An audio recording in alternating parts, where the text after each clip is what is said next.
Hello and welcome back to the world of mathematics. Maths की इस दुनिया में आप सभी का हार्दिक स्वागत है। Okay, today also we just need to continue with our final exercise. Okay, let's start with question number 19। आज मेरे ख्याल से क्वेश्चन 19 से लेके लास्ट तक सभी क्वेश्चन खत्म हो जाएंगे, मतलब हमारी ये एक्सरसाइज खत्म हो जाएगी। इट मीन्स हमारा ये चैप्टर भी खत्म हो जाएगा, है ना। सो लेट अस सी क्वेश्चन नंबर 19 कैसे सॉल्व करते हैं इसको। वेल, ये तो फॉर्मूला है, बहुत ही इंपॉर्टेंट सा फॉर्मूला है ना। एक्स टू एन का डिफरेंशिएशन होता है एन आगे पावर में कम। बट ये फॉर्मूला है ना, मुझे मैथमेटिकल इंडक्शन जो मेथड हमने 11th में पढ़ी थी उस मेथड से प्रूव करना है। ओके, तो कैसे करते हैं प्रूव, चलो स्टार्ट करते हैं। वही मैथमेटिकल इंडक्शन में क्या था, P of one, P of के प्लस वन। ओके, तो सबसे पहले तो पी ऑफ एन का फॉर्मेट क्या बनेगा भाई, पी ऑफ एन का फॉर्मेट बनेगा D by D x of x raise to N where equal to N X raise to N minus one. This is what P of N. Now we want to prove P of one, P of K and P of के plus one. Let's start with P of K, P of one. It means let N equal to one, है ना, take N equal to one. तो L H S side क्या बनेगी भाई, D by D x of x raise to one. Okay, that is what X raise to one का differentiation क्या होता है भाई, वन। ठीक है, आर एच एस क्या बनेगी भाई, D N X raise to N मतलब one into x raise to one minus one, that is one into x raise to zero, so that is one. So L H S and R H S both are same, hence P of one is true. Okay, so P of one is true. Okay, now let us have p of k. It means take n equal to k. Assume or let p of k is true. हम p of k हमेशा ही true assume करके चलते हैं। So अगर p of k true है तो d by dx of x raised to n की जगह k लिख लो, that is equal to k into x raised to k minus one, है ना। ये पूरे फॉर्मूला में n की जगह k लिख दिया और कुछ नहीं। एक दो तीन, ये तीन जगह पे n है, वो तीनों जगह पे मैंने k कर दिया है। And I have assume that this formula is correct for n equal to k। Now what I need to do is just need to prove p of k plus one using p of k। Okay, so p of k plus one होगा क्या, पहले उसका LHS बनाओ। तो n की जगह k plus one use करो LHS में, है ना। n की जगह k प्लस वन यूज़ करो, that is d by D x of d by D x of x raise to के प्लस वन। अब इसका फॉर्मूला है ना LHS का, मुझे आंसर बनाना है RHS में। बट RHS कौन सा होना चाहिए, जब LHS में n की जगह k प्लस वन रखा तो RHS में भी क्या बनना चाहिए, n की जगह k प्लस वन रखने पे k plus one into x raise to के प्लस वन माइनस वन मतलब k ओनली। तो ये आंसर आना चाहिए मेरा RHS, है ना, ये वाला आंसर आना चाहिए n की जगह k प्लस वन रखने पे। तो LHS में n की जगह k प्लस वन रखने पे ये बना, and that should be equal to this one. ये मुझे प्रूव करना है, तो ये साइड में मैंने लिख के रखा है, ये प्रूव करना है यूजिंग दिस फॉर्मूला, है ना। तो इसका यूज़ कंपलसरी करना है, पी ऑफ के को ही यूज़ करके पी ऑफ के प्लस वन प्रूव कर सकते हैं। Okay, so let us see how we can use this formula. इसको कैसे यूज़ करेंगे और कैसे इसको प्रूव करेंगे। तो ये d by D x of x raise to k into x ऐसा लिख सकते हैं। Now we can use multiplication rule for the differentiation. तो पहले x raise to k as it is d by D x of x plus x as it is and D by D x of x raise to k. Okay, चलो x raise to k as it is, d by D x of x मतलब one, है ना, plus x as it is and D by D x of x raise to k क्या होगा भाई, वो यहाँ पे दिया है, देखो मैंने बताया ना इसका यूज़ करना है, तो यहाँ पे यूज़ हो गया, देखो पी ऑफ के प्लस वन में यहाँ पे यूज़ हो गया। इसकी वैल्यू रख देंगे के इंटू एक्स रेस टू के माइनस वन, के इंटू एक्स रेस टू के माइनस वन। ओके, नाउ कितना कॉमन निकल सकता है, तो अभी तो कुछ कॉमन नहीं निकल रहा है। यहाँ पे के है, ये x raise to k into x raise to minus one. ठीक है, अब x raise to k will be common, है ना, दोनों में x raise to k common निकाल देता हूँ मैं। तो x raise to k common, यहाँ पे बचा one plus k into x into c, ये एक्स रेस टू 1 है और ये एक्स रेस टू -1 है, दोनों एक दूसरे के साथ कैंसिल, डायरेक्टली यहाँ से ही कर लो तो भी चल जाएगा, है ना। तो सिर्फ के बचा, देखो तो सिर्फ के बचा, तो सिर्फ के बचा तो लिख दिया x raise to k into 1 plus के। वही मुझे प्रूव करना था क्या, हाँ देखो K plus 1 into x raise to के plus 1 into x raise to K, yes that is equal to RHS, hence P of k plus 1 is also true.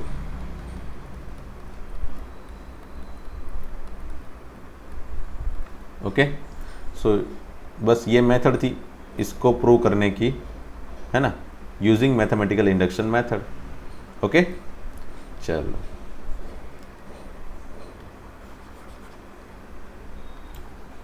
Okay चलो नेक्स्ट क्वेश्चन देखते हैं। Question number 20, using the fact that sine a plus b equal to sine a cos b plus cos a sine b, ये तो formula है sine का, addition का, and the differentiation obtain the sum formula for cosine, मतलब ये जैसे some formula of sine है ना उसका यूज़ करके एंड डिफरेंशिएशन का यूज़ करके मुझे सम फॉर्मूला ऑफ कोसाइन, मतलब कोस का यही फॉर्मूला ऐसा बनाना है ना, कॉस ए प्लस बी ऐसा कुछ फॉर्मूला होता है ना इसका भी, that is cos a cos b minus sine a sine b. तो ये फॉर्मूला मुझे प्रूव करना है इससे, है ना, यूजिंग डिफरेंशिएशन। ठीक है, तो ये था ये क्वेश्चन का मेन टारगेट। तो चलो करते हैं, कैसे करेंगे, let's have differentiation of this formula. इसका डिफरेंशिएशन लेंगे, sine a plus b equal to sine a cos b plus cos a sine b, और डिफरेंशिएशन हम विथ रिस्पेक्ट टू एक्स करते हैं, है ना, विथ रिस्पेक्ट टू ए या बी करेंगे तो भी किससे करें उससे पता नहीं चल रहा है। So let's have differentiation with respect to x, है ना, तो लिखो इसमें differentiating with respect to x, then what we get, d by dx of sin a plus b equal to this d by dx of चलो ये लिख ही लेते हैं आज पहली बार, x एक्चुअल में लिख सकते हैं, है ना हम लोग, ये जो कि हम ये तो हम लोग डायरेक्टली अप्लाई कर देते हैं, d by dx कर ही देते हैं, ये ऐसे लिखते नहीं है बट फिर भी हमने एक बार लिख लिया। चलो इसमें अब इसका डी बाई डी एक्स क्या होगा भाई, साइन का differentiation cos a plus B, sign का कॉस अंदर का एज इट इज, फिर ये तो हमने साइन का किया बराबर, ये तो हमने सिर्फ साइन का किया, इसका बाकी ना ए प्लस बी का, तो ए प्लस बी का क्या होगा भाई, तो ए का D A by D x and B का D B by D x, है ना, D B by D x.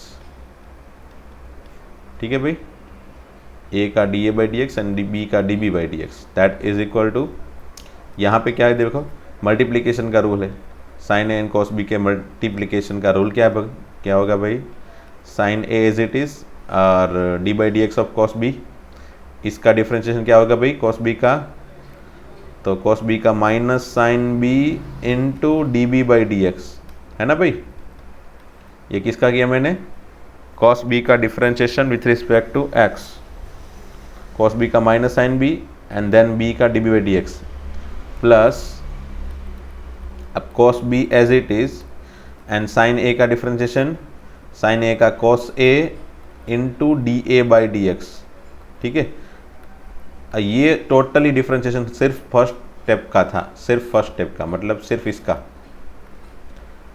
इसका डिफरेंशिएशन किया मैंने। अब इसका तो बाकी है ना, इसका तो बाकी है, उसका अलग से वापस करते हैं। चलो प्लस, ठीक है, अगेन चलो पहले इसमें cos a as it is रखते हैं एंड साइन बी का डिफरेंशिएशन, साइन बी का differentiation cos b into D B by D x plus sine b as it is and cos a का minus sine a into d A by D x. ठीक है, चलो अच्छी बात है। So this is what sine a minus sine a sine b d B by D x. अब एक काम करते हैं, ये 1 2 3 4 ये 4 स्टेप है, मतलब 4 टर्म है एडिशन में, तो मैं क्या कर रहा हूँ, d B by D x वाले दोनों टर्म साथ में रखता हूँ and d A by D x वाले दोनों टर्म साथ में रखता हूँ, है ना, ऐसे ही करेंगे ना, ऐसे ही करेंगे। चलो तो d B by D x वाले दोनों टर्म क्या बन गए, ये टर्म और ये टर्म, तो पहले D A by D x वाले बनाते हैं। तो d A by D x वाले कौन से टर्म हो गए, कॉस ए कॉस बी और ये minus sine a sine b, तो दोनों में से d A by D x common, कौन कौन से टर्म बता रहा हूँ वापस एक बार, ये टर्म और ये दो टर्म में से d A by D x common, तो क्या बचा, cos a cos b minus sine a sine b, ठीक है। ये दोनों टर्म में से d A by D x common, cos a cos b minus sine a sine b, plus again ये दोनों टर्म में से d B by D x common, बराबर। तो बचा क्या, cos a cos b minus sine a sine B, उसमें भी वही बचा,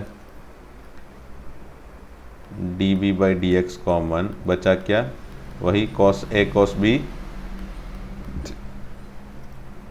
minus sine a sine b, ठीक है। Again you can see cos a cos b minus sine a sine b, ये दोनों में कॉमन है, तो दोनों का कॉमन निकाल दो, cos a cos b minus sine a sine b, तो d A by D x plus d B by D x, और इस तरफ एल एच एस साइड में क्या था भाई, cos a plus b into वही d A by D x plus d B by D x, है ना। देखो cos a plus b d A by D x plus d B by D x वही था इस तरफ L H S side में। Now we can see this two term will be cancelled, है ना। ओके, ये दो टर्म कैंसिल हो गए एंड जो बाकी बचा वही आपका answer, cos a plus b इस तरफ बचा और इस तरफ cos a cos b minus sine a sine b, और यही है आपका आंसर, है ना, यही आपका आंसर है।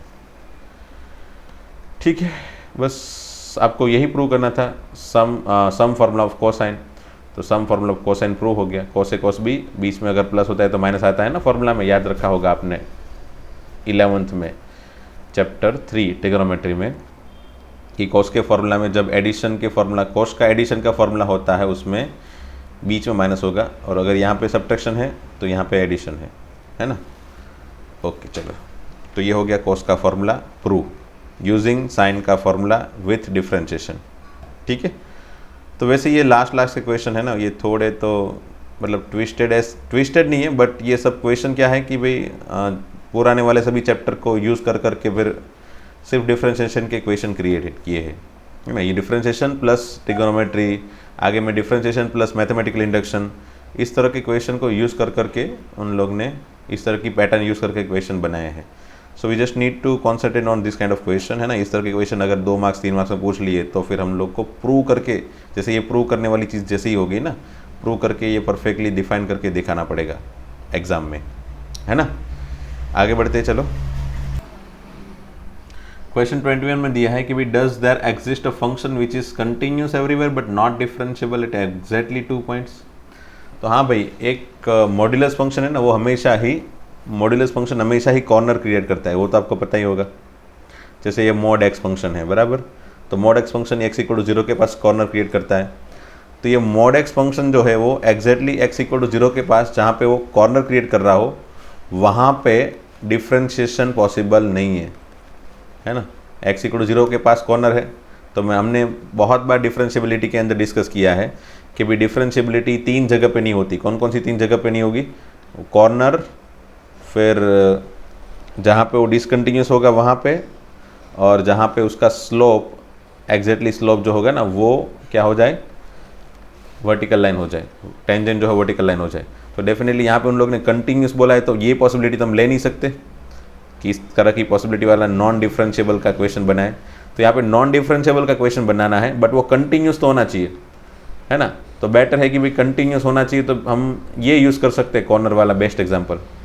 अब कॉर्नर वाला बेस्ट एग्जाम्पल तो मॉड्यूलस का है कि भाई मॉड्यूलस जो फंक्शन है ना वो एग्जैक्टली कॉर्नर क्रिएट करता है। अब यहाँ पे उन लोग ने 2 पॉइंट बोले हैं, है ना, एग्जैक्टली 2 पॉइंट पे नॉन डिफरेंशिएबल हो, तो 2 पॉइंट पे नॉन डिफरेंशिएबिलिटी क्रिएट करनी है, तो f(x) = 2 मॉड्यूलस फंक्शन रख दो, x - 1 प्लस mod x रख लो, या फिर mod x - 2 कर लो, चल जाएगा। ये function x equal to 1 and 2 दो पॉइंट पे कॉर्नर क्रिएट करेगा, है ना। वैसे अगर इसका ग्राफ बनाने जाओगे ना तो कुछ ऐसा ग्राफ आएगा, कुछ ऐसा ग्राफ बनेगा, यहाँ से फिर ऐसे कांस्टेंट हो जाएगा, फिर ऐसे हो जाएगा। तो एक्चुअल में ये कॉर्नर तो क्रिएट करेगा ही, है ना, कॉर्नर तो क्रिएट करेगा ही 1 एंड 2 दोनों पॉइंट के पास, है ना। So F of x equal to mod x minus 1 plus mod x minus 2, जिसका ग्राफ ये है, वो दोनों पॉइंट पे कॉर्नर क्रिएट कर रहा है। तो हम लिख सकते हैं भाई, क्या लिख सकते हैं, here F of x, graph of F of x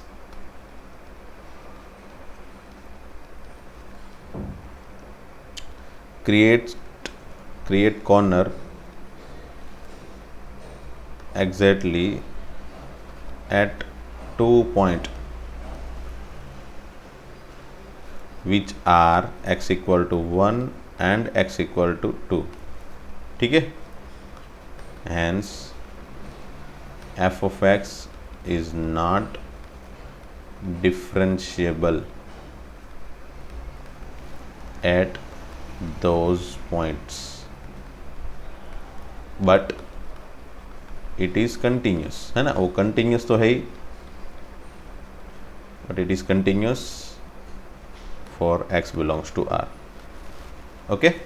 तो ये दो पॉइंट पे डिफरेंशिएबल नहीं है, बाकी सभी जगह तो डिफरेंशिएबल है ही, है ना भाई। x इक्वल टू 0.5 लो या 1.5 लो, 2.7 लो, -1000 लो, +1000 लो, +1 लाख ले लो, कुछ भी ले लो, x इक्वल टू वहाँ पे डिफरेंशिएबल है, बट सिर्फ x इक्वल टू 1 एंड 2 के पास ही वो कॉर्नर क्रिएट कर रहा है, इसके लिए वहाँ पे ही वो डिफरेंशिएबल नहीं है। तो बस ऐसा ही फंक्शन हमने क्रिएट कर लिया। मैंने बताया था लास्ट लेक्चर में कि ऐसे तो हम बहुत सारे फंक्शन बना सकते हैं, है ना। Mod x minus 1 plus mod x minus 2 की जगह अगर मैं ऐसा लिख लूँ कि भाई f of x equal to mod x minus 3 x minus 4 या फिर x minus 1 plus x minus 1.5 x plus 1 plus x minus 7, है ना, बहुत सारे ऐसे फंक्शन बना सकते हैं। अगर बाई चांस क्वेश्चन में ऐसा पूछ लिया कि तीन पॉइंट एग्जैक्टली मुझे बता के दो जहाँ पे वो डिफरेंशिएबल ना हो, तो बस ऐसे 3 मॉडुलस वाले फंक्शन दिखा दो, है ना। ऐसे 3 मॉडुलस वाले फंक्शन दिखा दिए तो वो 3 पॉइंट पे नॉन डिफरेंशिएबल होगा एंड कंटिन्यूस एवरीवेयर होगा, है ना। अगर एक ही पॉइंट चाहिए तो एक ही मॉडुलस वाला फंक्शन दिखाओ। ये फंक्शन जो होगा वो एक ही पॉइंट पे नॉन डिफरेंशिएबल है, बाकी सभी जगह पे डिफरेंशिएबल है एंड कंटिन्यूस एवरीवेयर, ठीक है। तो बस अब तो ये क्वेश्चन में कुछ छोटा मोटा ट्विस्ट कर ले तो भी प्रॉब्लम नहीं होगा, है ना। Let's have question 22। Okay, question 22 में y इक्वल टू एक डिटर्मिनेंट दिया है और प्रूव करना है dy बाई डी एक्स की वैल्यू ये है, ठीक है। तो कोई बात नहीं, डिफरेंशिएशन ऑफ डिटर्मिनेंट हमको पता था, हमने ऑलरेडी डिटर्मिनेंट चैप्टर में पढ़ लिया है। अगर y इक्वल टू समझ लो f of x, g of x, h of x, l m n a b c ऐसा दिया है, बराबर, ठीक है। और मुझे फाइंड करना है dy बाई डी एक्स। तो let's have differentiation with respect to x। तो इसके डिफरेंशिएशन में मैंने बताया था, डिटर्मिनेंट में डिफरेंशिएशन करने में क्या होता है, डिफरेंशिएशन में डिटर्मिनेंट करने पे 3 डिटर्मिनेंट बन जाएंगे। पहले डिटर्मिनेंट में ऐसे 3 डिटर्मिनेंट बन जाएंगे। पहले डिटर्मिनेंट में फर्स्ट रो का डिफरेंशिएशन होगा, बाकी दोनों एज इट इज रहेगी। सेकंड डिटर्मिनेंट में सेकंड लाइन, बीच वाली लाइन का डिफरेंशिएशन होता है, first and third row as it is रहती है। एंड तीसरे डिटर्मिनेंट में थर्ड लाइन का डिफरेंशिएशन होगा और first and second line as it is रहती है। वैसे ये ऑर्डर आप चेंज कर सकते हो, इसको बाद में रखोगे, इसको पहले रखोगे, वो तो उससे कोई फर्क नहीं पड़ने वाला। ये तो हमने ऐसी पैटर्न बना के रखी है कि फर्स्ट रो का डिफरेंशिएशन, बाकी दो as it is, second determinant में सेकंड का, थर्ड में थर्ड का, ठीक है। तो ऐसे ही करते चलो। यहाँ पे फर्स्ट रो का डिफरेंशिएशन लिखते हैं D by D x of first F of X, D by D x of G of X and D by D x of H of X, ठीक है। फर्स्ट रो का differentiation, बाकी दो row as it is, L M N A B C, okay. Plus यहाँ पे second row का differentiation that is D by D x of L, D by D x of M, D by D x of n, first F of x, ji of x, H of x as it is, a B c भी as it is, बराबर। वैसे इसके answer में direct भी लिख सकता था, but अगर मैं डायरेक्ट लिखता तो एक ही स्टेप में मेरा क्वेश्चन ख़त्म हो जाता, इसलिए मैंने थोड़ा लेंथी करने के लिए डी बाई डी एक्स वाला स्टेप लिखा है। D by D x of a, d by D x of b, d by D x of c, again first and second row as it is, F of x, ji of x, H of x, l M n. Okay, now चलो अब ये first वाले determinant में f of x का differentiation क्या हो जाएगा, d by D x of f x, that is f dash x. तो लिख देते हैं, चलो f dash x, g dash x and h dash x. Okay, और ये जो है वो तो एज इट इज लिख देते l M N A B c plus again ये सेकंड डिटर्मिनेंट में ये सेकंड रो का डिफरेंशिएशन क्या होता है, एल का डिफरेंशिएशन 0, एम का भी 0 एंड एन का भी 0। तो लिखते हैं चलो 0 0 0, और बाकी की दोनों row as it is F of x, ji of x, H of X, A B C. Okay, and last determinant में थर्ड रो जो है उसका डिफरेंशिएशन करने पे ये 0 और ये 0 बिकॉज ऑफ कांस्टेंट, तो वो 0 0 हो गई, और पहली एंड दूसरी जो है रो वो एज इट इज थी, तो वो तो a l M n as it is लिख दी। ठीक है, अब अगेन फर्स्ट डिटर्मिनेंट पे एज इट इज लिख दूँ, ये एल एम एन और ये ए बी सी। ठीक है, सेकंड डिटर्मिनेंट की वैल्यू क्या होगी भाई, तो एक पूरी की पूरी लाइन 0 है, पूरी की पूरी रो 0 है, इसीलिए इसका आंसर क्या होगा 0, है ना। वो तो डिटर्मिनेंट में हम लोग ने सीख लिया है, अगर एक पूरी की पूरी रो या फिर कॉलम 0 हो जाए तो फिर उस डिटर्मिनेंट की वैल्यू 0 हो जाती है। तो फिर ये दोनों 0 हो गई भाई, first second determinant and third determinant में यहाँ पे 0 है, इसलिए ये भी 0। सो फाइनली ये आंसर बन गया, है ना। So finally d y by D x equal to f dash x, g dash x, h dash x, l M N A B c, है ना। हैंस प्रूव, यही प्रूव करना था हमको, d y by D x का answer, है ना, वो प्रूव हो गया। Okay okay, and then last question of this chapter, question 23, let's crack it, है ना, सॉल्व कर लेते इसको भी, चलो फटाफट से। y equal to e raise to a cos inverse x ये दिया है, और मुझे इस तरह का कोई इक्वेशन क्रिएट करना है d y by D x and d square by D x करके फॉर्म में एंड y के फॉर्म में। ठीक है, कोई बात नहीं, मैं हमेशा ही क्या कर देता हूँ, d y by D x से स्टार्ट कर देता हूँ। D y by D x क्या होगा इसका, तो पहले तो ई रेस टू का कभी भी फॉर्म हो तो पहले तो ई रेस टू जो भी है वो एज इट इज़, फिर उसके बाद जो भी ऊपर है उसका डिफरेंशिएशन क्या होगा, तो ए कॉस इनवर्स एक्स का डिफरेंशिएशन, चलो यहाँ पे एक स्टेप लिखने के लिए ऐसा लिखते हैं, D by D x of a cos inverse x, है ना, ए कॉस इनवर्स एक्स का differentiation. So that is equal to, अच्छा इसको अगर मैं चाहूँ तो y से रिप्लेस कर सकता हूँ, है ना। इतना बड़ा फॉर्मेट नहीं लिखना है मुझे, क्योंकि मुझे आंसर में सभी जगह पे y या d y by D x इस तरह के फॉर्मेट है, ये कहीं पे नहीं दिखाई दे रहा है ना, ये कहीं पे नहीं दिखाई दे रहा है। So let me convert directly from the first step only, तो यहाँ से ही मैं कन्वर्ट करना स्टार्ट कर दूँ, तो इसको मैं y लिख देता हूँ y, और इसका डिफरेंशिएशन क्या होगा भाई, तो constant a as it is, cos inverse का होगा -1 by under root of 1 minus x square. Okay, that is equal to d y by D x, therefore okay.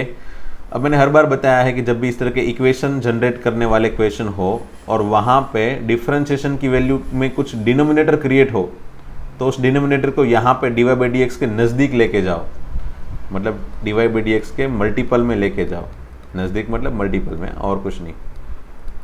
So under root of 1 minus x square into d y by D x equal to minus a y, है ना, under root of 1 minus x square into d y by D x equal to minus a y, that is what again somewhat simplified form. अब इसको आगे बढ़ाना हो तो अच्छी बात रहेगी, इसको आगे बढ़ाने में कोई दिक्कत नहीं होगी, है ना। मुझे एनी हाउ ये फाइंड करना है, ये वाला प्रूव करना है। So if I want to remove this one, अगर मुझे ये अंडर रूट निकालना हो तो क्या करूँ, let me have square at both the side, मैं दोनों साइड स्क्वायर ले लेता हूँ ताकि ये अंडर रूट निकल जाए, है ना। तो चलो स्क्वायर कर लेते हैं दोनों साइड, ताकि ये अंडर रूट का डिफ्रेंशिएशन में दिक्कत ना हो। अंडर रूट का क्या होता है कि भाई अंडर रूट का डिफ्रेंशिएशन फिर 1/2 रूट करते हैं, फिर वापस वही अगेन -2x, फिर इसको सिंप्लीफाई वापस करने में थोड़ी मुश्किल होगी, है ना।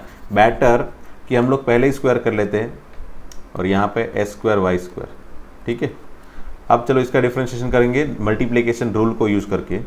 तो 1 - x² एज इट इज़, और इसका डिफ्रेंशिएशन तो dy/dx का स्क्वायर का डिफ्रेंशिएशन क्या होगा, तो पावर आगे पावर में कम, ठीक है, 2 dy/dx इंटू फिर dy/dx का d² y/dx²। हाँ भाई ये खास ध्यान रखना, प्लस अब dy/dx का square as it is and 1 - x² का डिफरेंशिएशन -2x इक्वल टू यहाँ पे s² constant as it is, y² का differentiation 2y into dy/dx। Power आगे पावर में कम, बराबर, पावर आगे पावर में कम, that is 2y and then y का अलग से dy/dx। Now you can think that dy/dx तो तीनों प्लेस पे है, ऐसे डायरेक्टली भी कैंसिल कर सकते हो, क्योंकि dy/dx समझ लो ये पहले दोनों स्टेप में है, ऐसा करके कॉमन निकालो और वो dy/dx को इसके साथ कैंसिल कर दिया, ऐसा सोचो तो भी चल जाएगा, है ना। तो चलो यहाँ पे dy/dx निकल गया एंड साथ में 2 भी निकल गया, है ना, 2 भी निकल गया, 2 भी कैंसिल हो गया, ऐसा सोचो, ठीक है। तो बचेगा क्या भाई, यहाँ पे बचेगा 1 - x² d² y/dx², ठीक है। ये सेकंड टर्म नेगेटिव होगा क्योंकि नेगेटिव है अंदर, -x dy/dx, एक dy/dx तो बचेगा ना, पावर 2 है उसमें से पावर 1 हो गया भाई, पूरा का पूरा dy/dx का स्क्वायर कैंसिल नहीं हुआ है, सिर्फ एक dy/dx कैंसिल हुआ है, इसलिए पावर को कैंसिल करके 1 सोचा है यहाँ पे, बराबर। यहाँ पे 2 पावर से 1 पावर हो गया, ऐसा सोच लो, एक पावर कैंसिल हो गया, ठीक है। तो अगर लिखना है तो ऐसे 2 में से 1 कर दिया, ठीक है, एंड इक्वल टू इस तरफ a² इंटू y। तो आई थिंक यही आंसर है आपका, है ना, यही आपका आंसर है। You can think, you can C from your answer, yes, ये -a² y इस तरफ लेके ही बाकी सब कुछ एज इट इज, देखो, है ना। So by this way we can easily prove this kind of question also. मैंने बताया था जब भी इक्वेशन प्रूव करने वाले इक्वेशन हो dy/dx में, तब पहले डिफ्रेंशिएट करो, डिनोमिनेटर क्रिएट हो ना जिसमें, उसको इस तरफ बैठते जाओ, और साथ में अगर बाई चांस कन्वर्ट हो जाए, इक्वेशन जो क्वेश्चन में दिया है वो कन्वर्ट हो जाए, तो उसमें कन्वर्ट करते रहो, आगे बढ़ाते रहो, है ना, ताकि फॉर्म एनी हाउ सिंप्लीफाइड रहे, ठीक है। ये y के फॉर्म में आ गया तो ये डेफिनेटली सिंप्लीफाइड फॉर्म में आ गया। सो जितना सिंप्लीफाइड फॉर्म रहेगा उतना आगे डिफ्रेंशिएशन करने में ईजी रहेगा हमारा क्वेश्चन, ओके। चलो तो फिर, तो by this way we have completed our exercise, final exercise and our chapter, okay. तो चलो मिलते हैं दोस्तों नेक्स्ट लेक्चर में। Thank you very much.